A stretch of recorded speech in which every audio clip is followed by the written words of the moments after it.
नमस्कार, अपन समाचारमा स्वागत छ। सुरु गरौं बालिका उद्धार भएको प्रसंगबाट। भारत बिहारको सीतामढ़ीमा भेटिएका महोत्तरीको भंगहा नगरपालिका 8 धरमपुरका 7 जना बालिकालाई परिवारको जिम्मा लगाइएको छ। महोत्तरी प्रहरीले बुधबार राति 10:30 बजे जलेश्वर ल्याएर उनीहरूलाई परिवारजनको जिम्मा लगाएको भंगहा नगरपालिकाका प्रमुख सञ्जीव शाहले बताए। बुधबार बिहान सीतामढ़ीमा फेला परेका उनीहरूलाई भारतीय प्रहरीले उद्धार गरेको थियो। सीतामढ़ी प्रहरीले उद्धार गरेपछि बालिका युवतीहरूले आफूहरूलाई गायिका बन्न हिँडेको बयान दिएका थिए।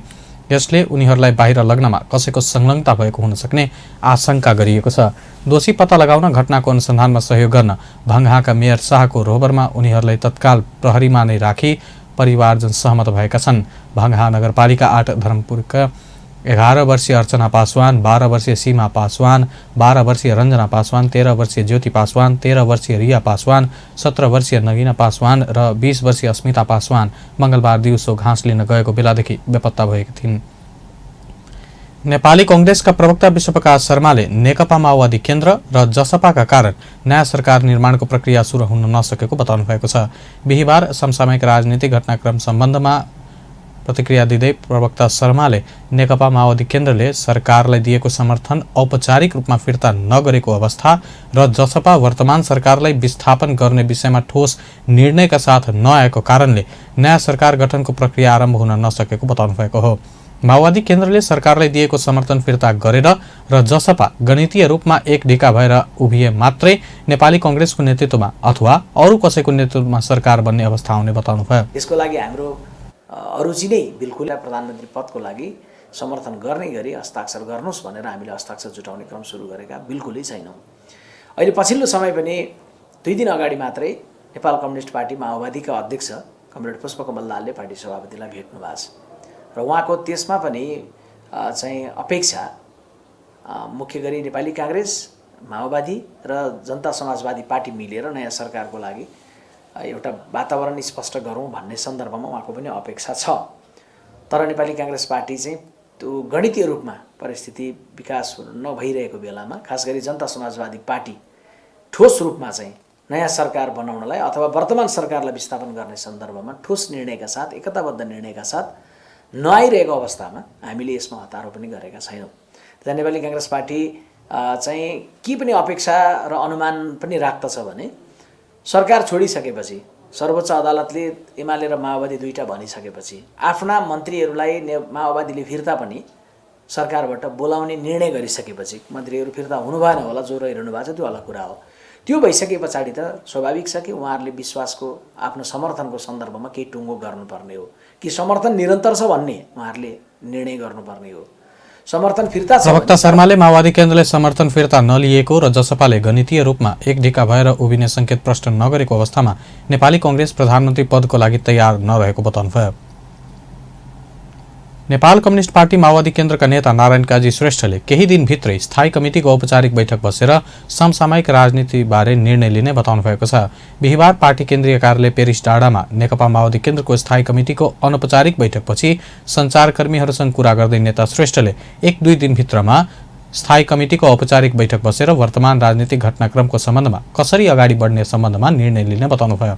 बिहिबारको अनौपचारिक बैठकमा पछिल्लो राजनीतिक परिस्थितिको विश्लेषण गर्नुका साथै विभिन्न राजनीतिक दलहरूसँग भएका वार्ताको ब्रिफिङ गर्ने काम भएको उहाँले बताउनुभयो। बैठकमा पार्टीको सांगठनिक प्रक्रियाको विषयमा पनि प्रारम्भिक छलफल भएको बताउनुभयो। प्रक्रिया कसरी अगाडि बढाउने र देशव्यापी रूपमा अभियान कसरी लैजाने, राष्ट्रिय रूपमा प्रशिक्षण, भेला सम्मेलन चाहिँ के गर्ने भन्ने बारेमा पनि प्रारम्भिक छलफल फेरि गरेका छौँ। हाम्रो स्थायी कमिटीको पहिलाको चाहिँ सोच अनुसार नै हामीले स्थगित केन्द्रीय कमिटीको बैठक र राष्ट्रिय भेलावा सम्मेलन छिटै गर्ने र त्यो चाहिँ स्थायी कमिटीको बैठकबाट औपचारिक रूपमा निर्णय गर्ने निष्कर्ष पनि निकाल्यो। नेता श्रेष्ठले प्राविधिक रूपमा पत्र लेखेर समर्थन फिर्ता गर्न बाँकी रहे पनि वर्तमान सरकारलाई आफ्नो पार्टीको समर्थन नरहेको बताउनुभयो। आफूहरूले समर्थन फिर्ता नलिए कारण नेपाली कांग्रेस र जसपाले सरकारबारे निर्णय गर्न नसकेको कुरा सत्य नभएको श्रेष्ठले बताउनुभयो। नेता श्रेष्ठले माओवादी केन्द्रले वर्तमान संसदलाई पूरा अवधि क्रियाशील गराउन चाहेको कारण सरकारलाई औपचारिक रूपमा समर्थन फिर्ता गर्नु अगाडि पार्टीले सम्पूर्ण राजनीतिक पार्टीहरूसँग छलफल गरेर राजनीतिक परिस्थितिको ठिक आकलन गर्ने काम गरिरहेको बताउनुभयो।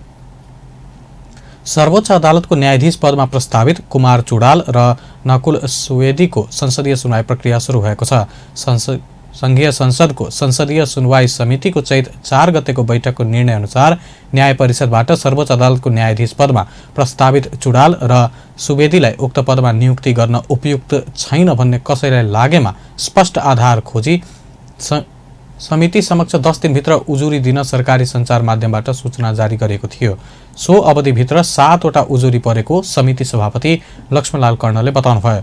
प्रस्तावित न्यायाधीशहरूबाट प्राप्त कार्ययोजनाको प्रतिलिपि समेत समिति सदस्यहरूलाई वितरण गरिएको छ। बैठकले यही चैत्र 22 गते उजुरीकर्तालाई बोलाई छलफल गर्ने र चैत 25 गते प्रस्तावित न्यायाधीशहरूलाई बोलाई सुनवाई गर्ने निर्णय समेत गरेको छ। सर्वोच्च अदालतको न्यायाधीशको पदमा प्रस्तावित डाक्टर श्री कुमार चुडाल र नकुल सुवेदीका सम्बन्धमा उजुरीकर्तालाई समिति समक्ष उपस्थित गराउने प्रस्तावित व्यक्तिहरूलाई आमन्त्रण गरी छलफल गर्ने र सुनवाई प्रक्रिया सम्पन्न गर्ने लगायतका विषयहरूका सम्बन्धमा संसदीय सुनवाई समितिको कार्यविधि 2075 को दफा 15 को व्यवस्था बमोजिम सचिवालयले तयार गरेको मसौदालाई संशोधन सहित अनुमोदन गरिदिनु हुन अनुरोध गरेको 22 र 25। अब उक्त कार्यतालिका अनुसार समितिको अर्को बैठक मिति 77/12/22 गते 11:30 बजे बस्ने गरी आजको बैठक स्थगित हुन्छ। न्याय परिषदले उच्च अदालत पाटनका मुख्य न्यायाधीश कुमार चुडाल र सुर्खेतका मुख्य न्यायाधीश नकुल सुवेदीको नाम सर्वोच्चको न्यायाधीशका लागि सिफारिस गरेको थियो। संसदीय सुनवाईबाट दुवैको नाम अनुमोदन भएमा उनीहरूको नियुक्ति सर्वोच्च अदालतको न्यायाधीश पदमा हुनेछ। पछिल्लो 24 घण्टामा देशभर 152 जनालाई कोरोना भाइरस संक्रमण पुष्टि भएको छ। यससँगै कोरोना संक्रमितको संख्या 2,77,461 पुगेको छ। त्यस्तै 65 जना कोरोना संक्रमण मुक्त भएका छन्। यससँगै 2,72,851 जना कोरोना संक्रमण मुक्त भएका छन्। अहिले सक्रिय संक्रमितको संख्या 1,579 रहेको छ भने 63 जना क्वारेन्टिनमा रहेका छन्। नेपालमा पछिल्लो 24 घण्टामा कोरोनाले ज्यान गुमाउनेको संख्या 1 रहेको छ। नेपालमा कोरोनाले ज्यान गुमाउनेको संख्या 3031 पुगेको छ। प्रदेश 2 मा पछिल्लो 24 घण्टामा 6 जना कोरोना भाइरस संक्रमित भेटिएका छन्। पछिल्लो 24 घण्टामा पर्सामा 4, रौतहटमा 1 र सप्तरीमा 1 संक्रमित फेला परेका हुन्। कुल संक्रमितको संख्या 17,240 पुगेको छ। अहिलेसम्म प्रदेश 2 मा कोरोना संक्रमणबाट 209 जनाको ज्यान गएको छ। प्रदेश 2 मा 16,992 जना संक्रमण मुक्त भइसकेका छन्। अहिलेसम्म 1,46,950 जनाको स्वाब सङ्कलन गरिएको छ, जसमध्ये 32 वटा स्वाबको नतिजा आउन बाँकी छ। हवस् त, अपन न्युज अहिलेलाई यति नै। अपन टेलिभिजन हेर्दै रहनुहोला। नमस्कार।